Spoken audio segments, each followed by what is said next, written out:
الحمد لله الحمد لله الذي لم يتخذ ولدا ولم يكن له شريك في الملك ولم يكن له ولي من الذل وكبره تكبيرا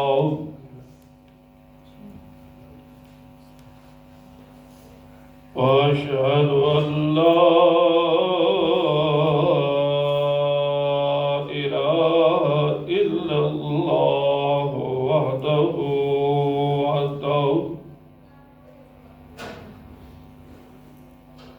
لا شريك له وأشهد أن سيدنا وسندنا وحبيبنا وحبيب ربنا وطبيبنا وطبيب قلوبنا محمدا عبده ورسوله أرسله بالحق بشيرا ونذيرا وداعيا إلى الله بإذنه وسراجا منيرا أما بعد فأعوذ بالله من الشيطان الرجيم بسم الله الرحمن الرحيم والذي جاء بالصدق وصدق به أولئك هم المتقون وقال النبي صلى الله تعالى عليه وآله وسلم اقتدوا بالذين من بعد أبو بكر وعمر أو كما قال عليه الصلاة والسلام صدق الله وصدق رسوله النبي الأمي الكريم ونحن على ذلك لمن الشاهدين والشاكرين والحمد لله رب العالمين. تمام حضرات روشی پر اللهم صل على سيدنا ومولانا محمد وعلى آل سيدنا ومولانا محمد كما صليت على إبراهيم وعلى آل إبراهيم إنك حميد مجيد. اللهم بارك على محمد وعلى آل محمد كما باركت على إبراهيم وعلى آل إبراهيم إنك حميد مجيد. واجب الاحترام حضرات علماء کرام اور میرے مسلمان بھائیوں دوستوں بزرگوں، اسلامی سال کا جو مہینہ چل رہا ہے یہ جمادی الثانی ہے. اس کو جمادی الاخری بھی کہتے ہیں اور جمادی الاخری کی آج 2 تاریخ ختم ہو گئی اور 3 کی رات شروع ہے.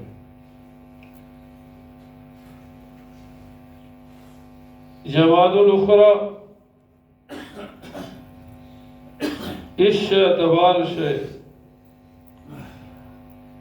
بہت ہی بابرکت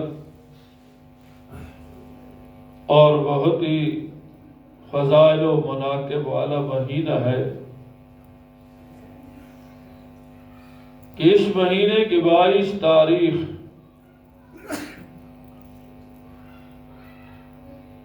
خلیفہ بلا فصل یار غار مدار حضرت ابو بکر صدیق رضی اللہ تعالی عنہ کی وفات کا دن ہے۔ میری کوشش ہوگی کہ اس مہینے کی جو جمعراتیں آ رہی ہیں اس میں حضرت ابوبکر صدیق رضی اللہ تعالی عنہ کے فضائل و مناقب بیان کیے جائیں۔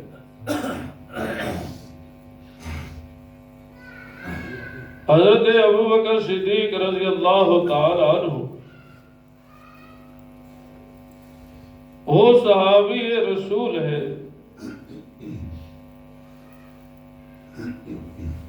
کہ جنہوں نے حضور کریم صلی اللہ علیہ وآلہ وسلم کے ساتھ اپنا بچپن گزارا۔ عمر مبارک میں بھی 2 سال کا فرق ہے۔ حضور کریم صلی اللہ علیہ وسلم عمر میں 2 سال بڑے ہیں اور حضرت ابوبکر صدیق رضی اللہ تعالیٰ عنہ 2 سال چھوٹے ہیں۔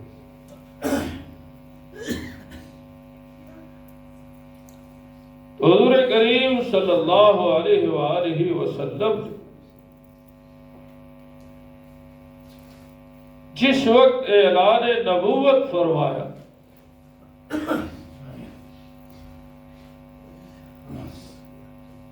مکہ مکرمہ کے لوگ بڑے بڑے خاندان والے، بڑے بڑے رؤساء، ان کے سامنے حضور کریم صلی اللہ علیہ وآلہ وسلم نے اعلان فرمایا کہ لوگوں، اللہ ایک ہے، اللہ کی ذات میں کوئی شریک نہیں ہے، اللہ کی صفات میں شریک کوئی نہیں، اس لیے قولوا لا الہ الا اللہ پڑھ لو، کامیاب ہو جاؤ گے، اور میری رسالت کا اقرار کر لو کیونکہ مجھے اللہ نے رسول بنا کے بھیجا۔ اس لیے فرمایا یا ایھا الناس انی رسول اللہ الیکم جمیعا، کہ اے لوگوں میں تمام کی طرف رسول بنا کے بھیجا گیا۔ تو اب اس وقت ظاہر ہے کہ اس اعلان نبوت پر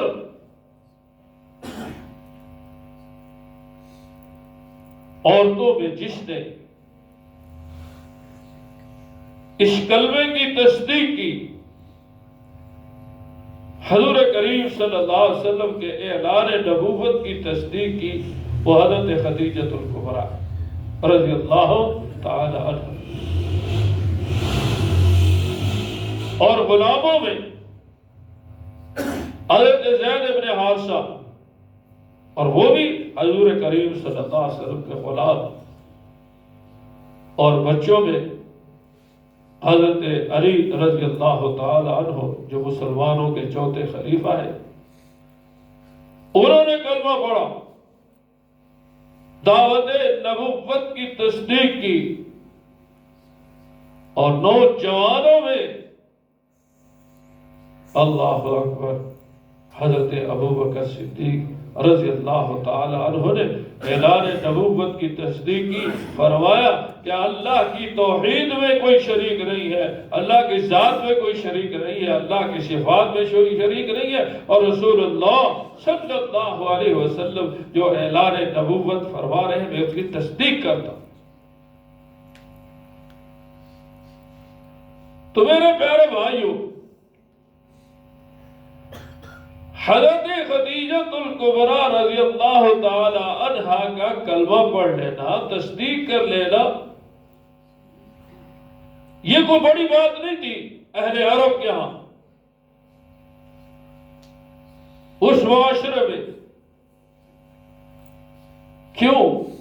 اس کی وجہ یہ ہے کہ حضرت خدیجہ الکبریٰ رضی اللہ تعالی عنہا جو ہے وہ حضور کریم صلی اللہ علیہ وسلم کی زوجہ محترمہ ہے، ازواج مطہرات میں ان کا شمار ہوتا ہے، لہذا اگر بیوی خاوند کی بات کو نہیں مانے گی تو کون مانے گا؟ لہذا اہل عرب پر کوئی اثر نہیں ہوا، انہوں نے کہا بیوی تو خاوند کی بات مانتی ہے۔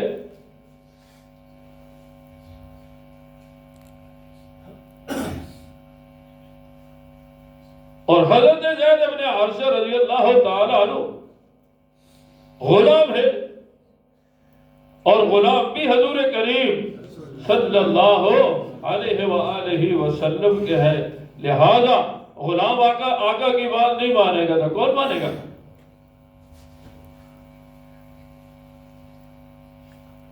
اور غلام ہوتا ہی وہی ہے کہ جو اپنے آقا کی منشا پر چلے۔ اس لیے یاد رکھو کہ غلام جو ہوتا ہے نا، غلام وہ آقا کی منشا کو دیکھتا ہے کہ میرے آقا اس وقت کیا چاہتے ہیں۔ اس لیے غلام کے لیے کوئی وقت نہیں ہوتا، اگر رات کی تاریکی میں آقا جو ہے کہے پانی لے آؤ، غلام اس وقت بھی حاضر ہے، فلاں چیز لے آؤ، اس وقت بھی حاضر ہے۔ یعنی اوقات کی تعین غلام کے ہاں تو ہوتی نہیں ہے۔ غلام تو وہ ہوتا ہے کہ جو ہر وقت آقا کی خدمت کے لیے تیار ہو۔ اور حضرت زید بن حارثہ رضی اللہ تعالی عنہ جو ہے نا، انہوں نے غلامی کا حق ادا کر دیا، غلامی کا حق ادا کر دیا۔ تو اس لیے اہل عرب پر کوئی اثر نہیں ہوا، ابو جہل اور اس کی پارٹی پہ کوئی اثر نہیں ہوا۔ کیوں؟ کہ وہ سمجھتے تھے کہ غلام تو آقا کے مرضی کے بغیر چل ہی نہیں سکتا، بیٹھ نہیں سکتا، اٹھ نہیں سکتا، کھا نہیں سکتا، حتیٰ کہ غلام جو ہوتا ہے نا وہ آقا کی مرضی کے بغیر پہن نہیں سکتا، تجارت نہیں کر سکتا جب تک مالک کی اجازت نہ ہو۔ آج بھی ہم کہہ دیتے کہ غلامان محمد صلی اللہ علیہ وآلہ وسلم، اچھی بات ہے، ہونا چاہیے حضور صلی اللہ علیہ وسلم کی غلامی، لیکن یاد رکھو غلامی کا مفہوم بھی تو سمجھو نا کہ غلام کا مطلب کیا ہوتا ہے۔ غلام کا مطلب یہ ہوتا ہے کہ آقا کی منشا پر مر مٹ جانا، حکم پر۔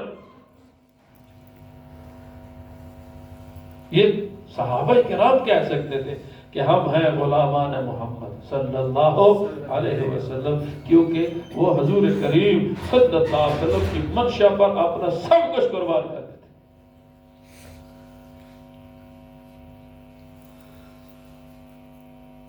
تو اس لیے حضرت زید بن حارثہ رضی اللہ تعالی عنہ اہل ایمان لانے پر کافر لوگوں کا کوئی اثر زیادہ نہیں ہوا۔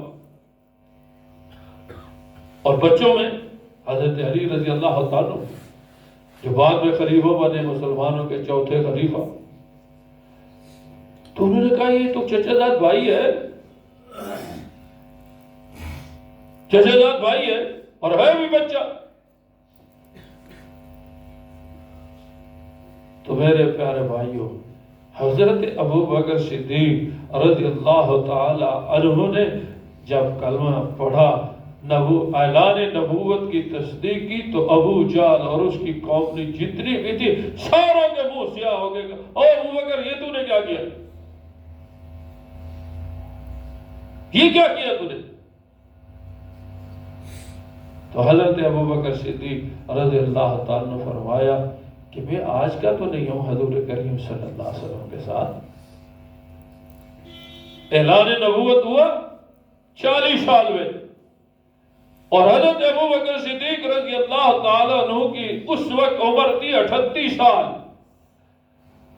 تو حضرت ابو بکر صدیق رضی اللہ تعالیٰ عنہ نے حضور کریم صلی اللہ علیہ وسلم کو جو 38 سال دیکھا، آپ کے